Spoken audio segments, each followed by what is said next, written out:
अस्सलाम वालेकुम गाइस, क्या हाल है। जैसे कि हमने पहले भी 2 वीडियो बनाई हैं ओवर थिंकिंग के बारे में। तो आज मैं आपको ये तीसरी वीडियो है जिसमें हम बताएंगे कि ओवर थिंकिंग को माइंड से कैसे कंट्रोल किया जा सकता है। क्या कभी ऐसा हुआ है कि दिमाग आपका चुप नहीं होता, कि एक ही बात को बार बार किसी न किसी सूरत में, किसी न किसी मंजर में, किसी न किसी याद में आपके सामने ले ही आता है। तो ये आप लोग ओवर थिंकिंग ना समझे, ये ओवर थिंकिंग नहीं, ये आपका अनट्रेन्ड माइंड है।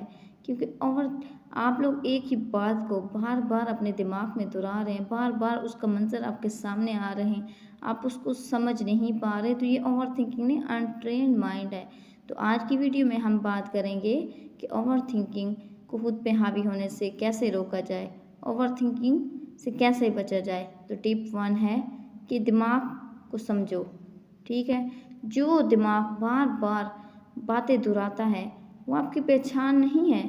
आपको जो दिमाग बार बार, वो आपकी पहचान नहीं है, बस एक हिस्सा है।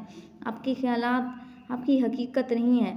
असल ताकत जो है वो यही जानने में ये है कि आप अपने दिमाग के मालिक हैं, गुलाम नहीं। आप अपने दिमाग के मालिक हैं, लीडर हैं, गुलाम नहीं। आप अपने दिमाग को कहें कि मैं अपने दिमाग का गुलाम नहीं हूँ, मैं अपने दिमाग का मालिक हूँ और माइंड मैं कंट्रोल कर सकता हूँ। दिमाग को मसरूफ़ रखें, बेकार फजूल सोचे ना लाएं। अगर आपका दिमाग जो फारिग है, कोई काम नहीं करता, तो अक्सर ओवर थिंकिंग में जकड़ा हुआ होता है। अपनी रोज़मर्रा की ज़िंदगी में चंद चीज़ों को शामिल करें: time table, physical activity, creative work, थोड़ा सा मुश्किल काम। आप जब थोड़ा सा मुश्किल काम अपने दिमाग को देंगे तो दिमाग उसको करने में अपनी पूरी एनर्जी लगा देगा, और ये जो फजूल सोचे आ रहे हैं उनसे भी आपकी जान छूट जाएगी। क्योंकि जब मुश्किल काम दिमाग को करने पे आता है तो उसे और फजूल सोचे नहीं आती, वो पूरा उसका जितना भी फोकस एनर्जी है वो उस काम पे लग जाती है। तो अपने आप को दिन में कुछ छोटे छोटे टास्क ऐसे दें जिस पे आपके दिमाग की एनर्जी फुल तौर पे, मुकम्मल तौर पे लगे। अपने साथ खुद कलामी करें अपने साथ। दिमाग वही सुनता है जो तुम उसे रोज़ कहते हो।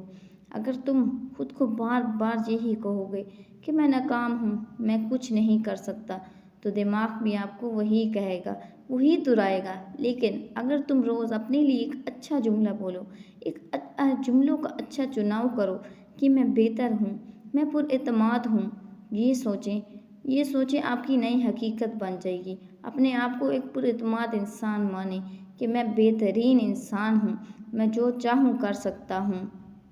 और डिसीजन को दोबारा मत दोहराएं। ओवर थिंकिंग की सबसे बड़ी जो खुराक है वो ये कि अगर ऐसा हो जाए तो ऐसा ना हुआ तो ऐसा हो गया। तो एक फ़ैसला लेने के बाद उसे बार बार सोचे नहीं, बार बार दोहराए नहीं। याद रखें, जब आप लोग फ़ैसला ले लेते हैं और उसे बार बार दोहराते हैं, बार बार सोचते हैं और कहते हैं कि ये फ़ैसला सही नहीं, ये फ़ैसला ऐसे करना था, तो ऐसे करने से आप सही फ़ैसले को भी गलत कर बैठते हैं और आपको वो फ़ैसला जो सही भी हो वो भी गलत लगने लगता है। पॉइंट नंबर 5 है कि खुद को वक्त दो। हर आदत वक्त लेती है, दिमाग को भी वक्त चाहिए खुद को बदलने के लिए। आपको ओवर थिंकिंग एक दिन में तो लगी नहीं होगी। ओवर थिंकिंग लगाते लगाते कितना टाइम लग गया होना है आपको। अब आपको भी ओवर थिंकिंग को ख़त्म करने के लिए दिमाग को कुछ टाइम देना है, खुद को बदलने के लिए भी खुद को कुछ टाइम देना है। ये नहीं कि एकदम से आप कहें कि ओवर थिंकिंग ख़त्म हो जाए, नहीं। ओवर थिंकिंग से आज़ादी अगर चाहिए तो आपको छोटी छोटी टिप्स जो मैंने आपको बताई आपको उन पर अमल करना पड़ेगा। ये आपका एक दिन में मुकम्मल नहीं होगा, लेकिन एक दिन तुम खुद को सोचने के बजाय जीने दोगे और वो तुम्हारी जीत का दिन होगा। अगर ये वीडियो आपको यूज़फुल लगी, अच्छी लगी, और आप अपने किसी ऐसे दोस्त के साथ शेयर करें जो खामोश है लेकिन अंदर से चीख रहा है। कमेंट में एक जुमला ज़रूर लिखिए: मैं अपने दिमाग का लीडर हूँ, मैं अपने दिमाग का मालिक हूँ, मैं सब कुछ कर सकता हूँ, मैं बेहतरीन हूँ, मैं ओवर थिंकिंग को ख़त्म कर सकता हूँ। खुदा हाफिज़।